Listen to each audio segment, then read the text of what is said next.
Hola, la maestra Minerva. Mi nombre es Elena del Carmen Astudillo López, del cuarto semestre Grupo C. Soy perteneciente de la Facultad de Derecho Campus 3 por parte de la UNACH y me complace a través de este video presentarle mi tema, que es acerca de los principios fundamentales del derecho sucesorio. Bueno, antes de tocar acerca de los principios fundamentales del derecho sucesorio, cabe recordar que en sí este concepto de sucesión se encuentra ligado con la muerte, con el fallecimiento de una persona o con el deceso de esta misma.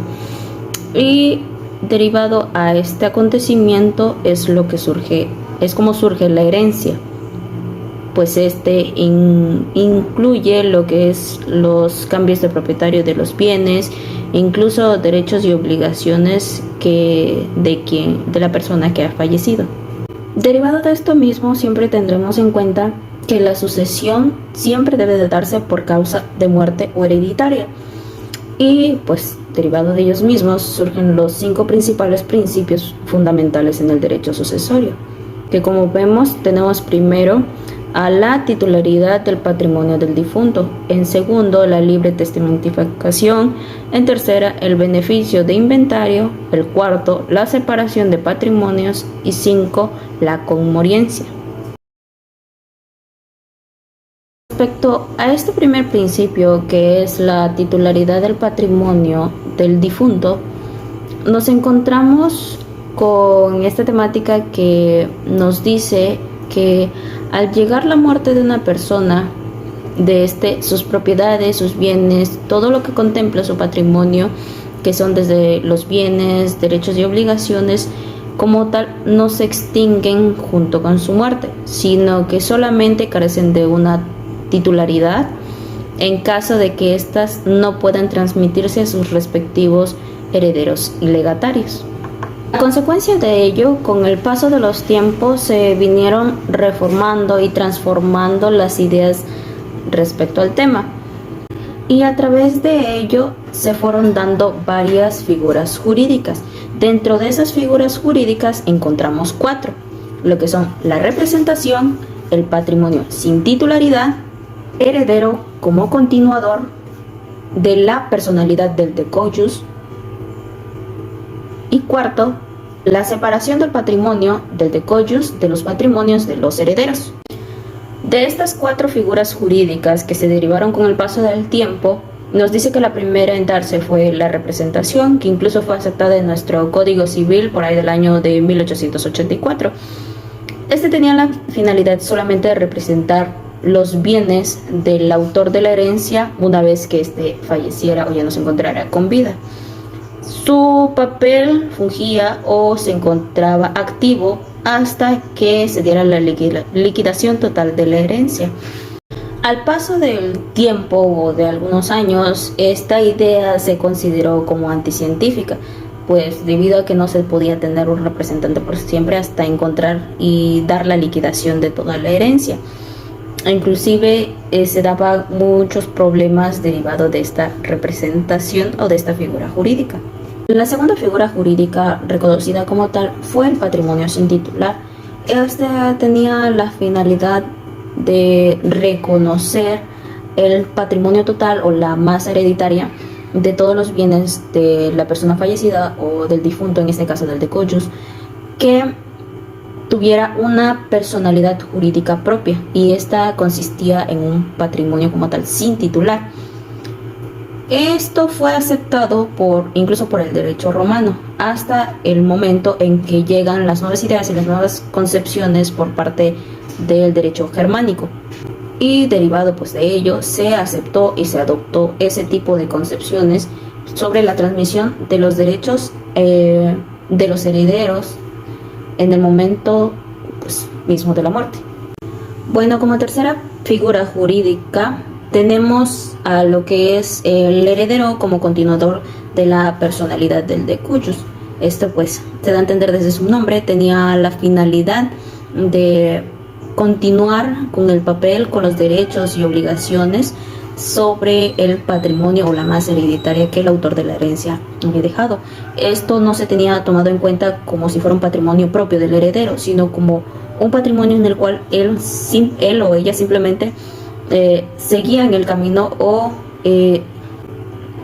seguían teniendo las mismas responsabilidades que incluso después de muerto o antes de muerto había contraído el autor de la herencia. Estas responsabilidades no culminaban como tal una vez muerto el autor de la herencia o el testador, sino que sus herederos o legatarios seguían con esa misma descendencia. E incluso durante la aplicación del derecho romano se decía que contraía una gran variedad de problemas debido al aprovechamiento del derecho del beneficio de inventario.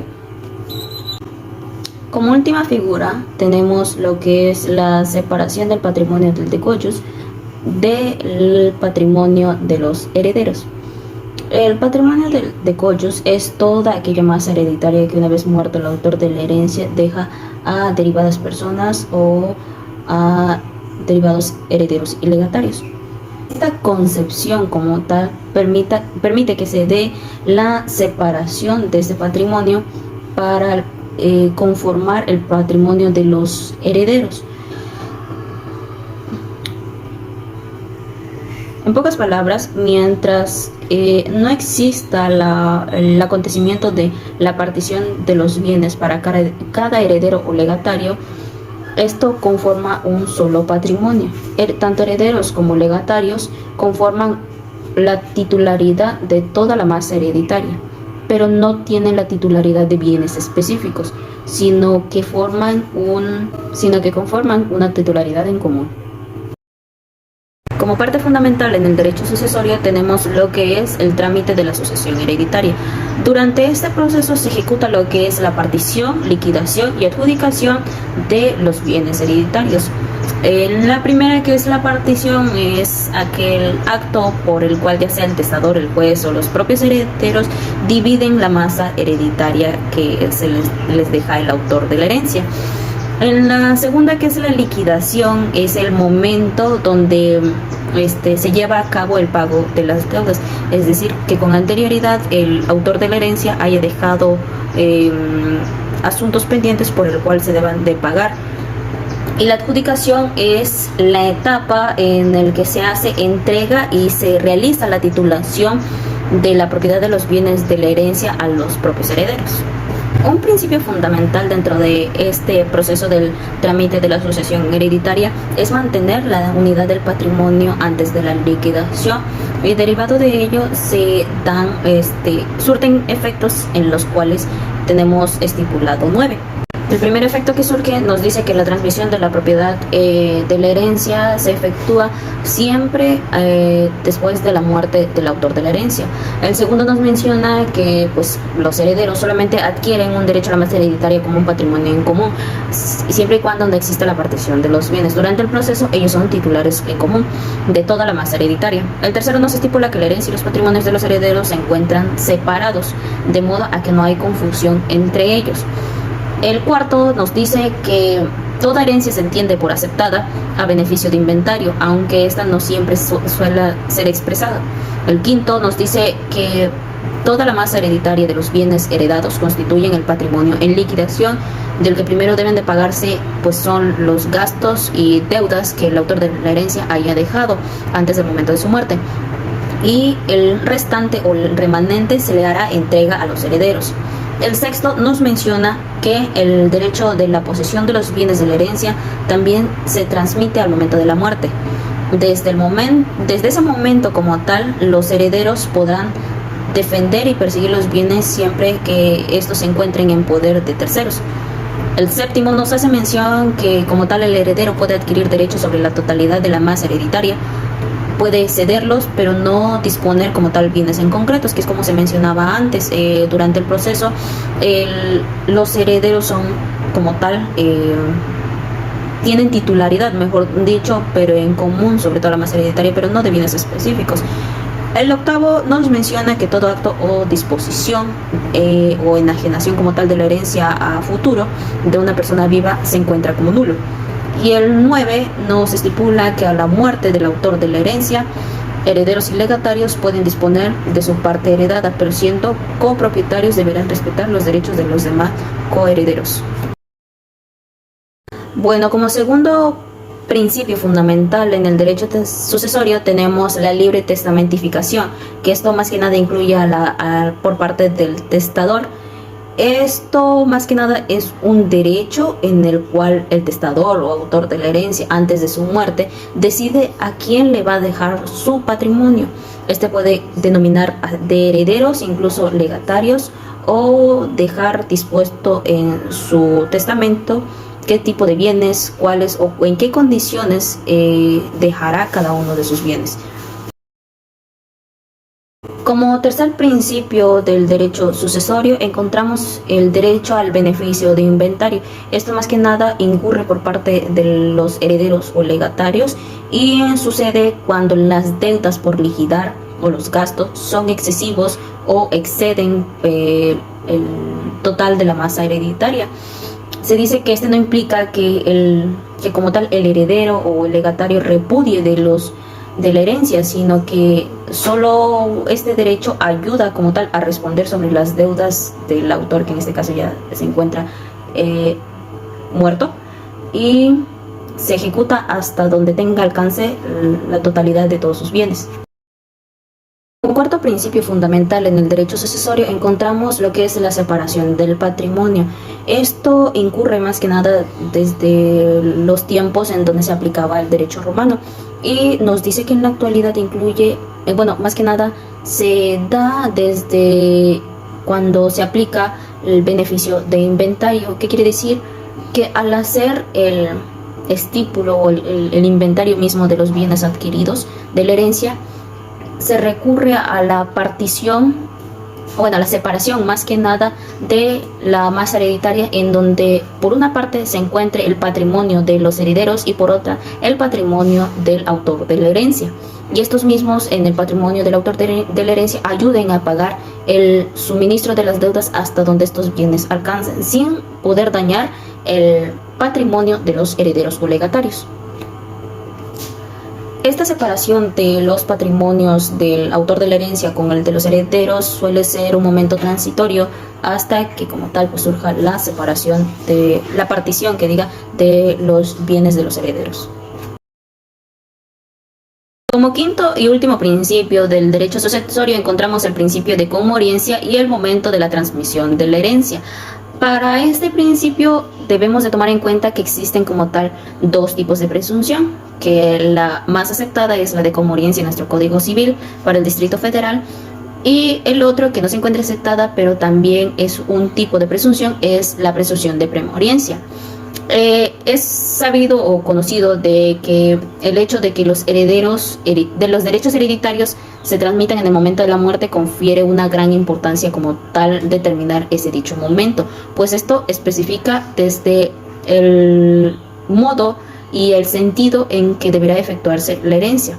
Como primer punto, la presunción de conmoriencia alude a lo que es la muerte simultánea, en el que, por desgracia, el autor de la herencia y los herederos parecen el mismo desastre, es decir, mueren ya sea de manera simultánea o de manera cronológica, pero estos no llegan a efectuar ningún derecho por parte de la masa hereditaria. Y la presunción por premoriencia es aquella que elude a la prioridad o precedencia en la muerte de dos o más personas. Para esto es aún más necesaria la determinación para establecer la sucesión entre las partes herederas restantes. También es importante determinar el significado, las concepciones de lo que es un heredero y un legatario. Como primer punto tenemos al heredero, y esto nos remota que es aquel que obtiene los bienes de la herencia a título universal y responde de las cargas de la herencia. Este como tal pertenece, como ya lo mencioné, a título universal su herencia, pero también conlleva responsabilidades como el pago de deudas o gastos que incluso el autor de la herencia pudiera haber dejado. En cambio, un legatario adquiere a título particular, sus cargas son las que le imponga el testador, mientras el heredero adquiere una titularidad de toda la masa hereditaria. El legatario solamente adquiere la titularidad de algún bien específico, es decir, que durante la realización del testamento por parte del autor de la herencia haya estipulado como tal un bien en específico y las condiciones en el cual éste lo podrá adquirir. Respecto a la enajenación de los derechos hereditarios, la enajenación como tal pretende o alude a la venta de los derechos como heredero, y nos dice en nuestro Código Civil para el Distrito Federal que es nula la venta por otro de los bienes de una persona viva, pero cuando ésta muere, herederos y legatarios podrán disponer de sus derechos y enajenarlos siempre respetando el derecho del tanto. Por una parte, nos estipula que se prohíbe vender cualquier derecho que se fuera otorgado a un heredero, pero si este heredero, una vez adquirido esos bienes, fallece y deja como heredero o cualquier tipo de condición estipulada en su testamento, esta será por aceptada. Mientras se encuentre con vida, cualquier tipo de venta o enajenación como tal se tendrá por nula, pero si este fallece, podrá disponer de las condiciones que él quiera.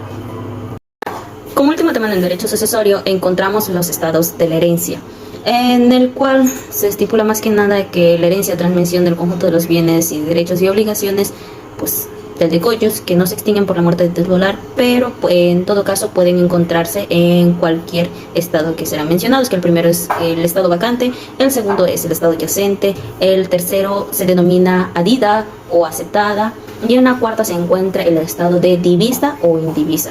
Para el estado vacante nos dice que es antes de saberse quiénes son los herederos, o en caso de que el heredero sea conocido no la acepte. En el caso de la yacente nos dice que la herencia se encuentra como tal en yacente desde la muerte del autor hasta la adjudicación de los bienes. Más que nada para algunos autores es reconocida como el estado de yacente cuando todavía la herencia como tal no es aceptada. Como tercer punto tercer estado tenemos al adida o aceptada, que más que nada bien su nombre lo dice, es cuando la herencia como tal ha sido aceptada por los herederos, ya sea de manera expresa o tácitamente. Y esta surge este estado se denomina posterior al estado yacente. Como último estado tenemos al de divisa e indivisa, que es muy fácil diferenciar. En el estado de divisa es cuando ya sea por parte del testador o el autor de la herencia, los herederos o el juez ya han como tal denominado la partición de los bienes del patrimonio del difunto. Y en el caso de el estado de indivisa es cuando no existe todavía la partición de los bienes, es decir, toda la masa hereditaria la titularidad de toda la masa hereditaria lo contienen los herederos, pero de una manera que se establece como comunidad, es decir, todavía no tienen bienes específicos otorgados, solo tienen una titularidad en general. Esto es todo de mi parte, maestra. Espero que mi tema haya sido explícito. Sin nada más que decir, gracias.